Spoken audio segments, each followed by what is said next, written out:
I had written a verse-by-verse explanation of today's wonderful gospel passage, but after reading some thoughts from Professor W.P. Brown and realising how they accord with my thoughts from yesterday, I decided to offer a sermon which I've entitled Emptiness at Easter Time.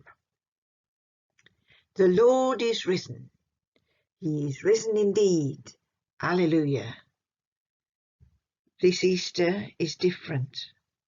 On this day of resurrection, a day when we celebrate new life, we're also forced to think of death as we hear the daily numbers relating to coronavirus deaths.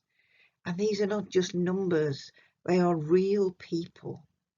Already funerals are coming in for people who've died from coronavirus.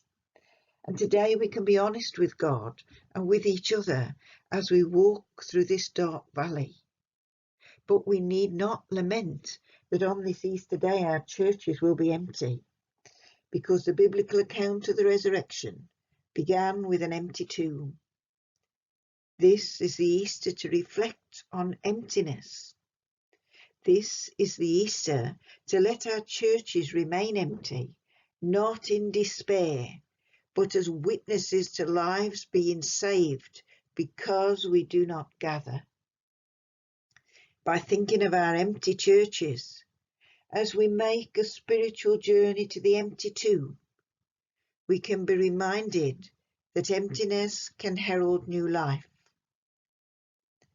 We may be abandoning our holy gathering places, but we are not abandoning the gospel.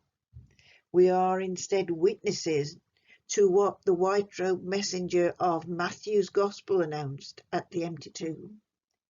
He is not here.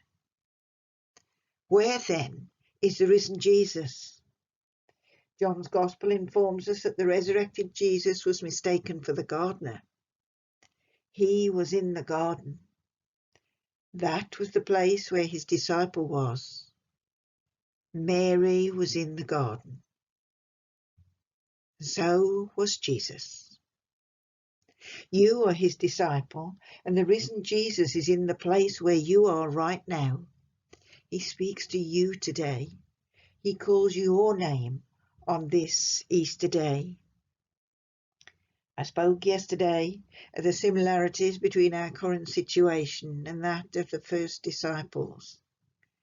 Jesus made his first public appearance to the disciples in their social isolation as they huddled in fear in the locked room. And the risen Jesus will find us in our places of isolation this Easter day and every day.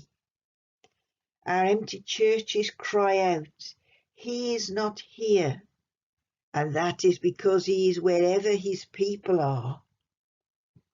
The empty tomb went from being a place of despair to a place of discovery. And as our churches are empty, instead of despairing, we are discovering new ways to worship the living God who is always where we are.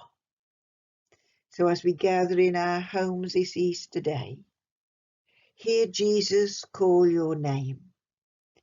Hear him say to you, "Shalom, peace be with you." The Lord is risen. He is risen indeed. Alleluia.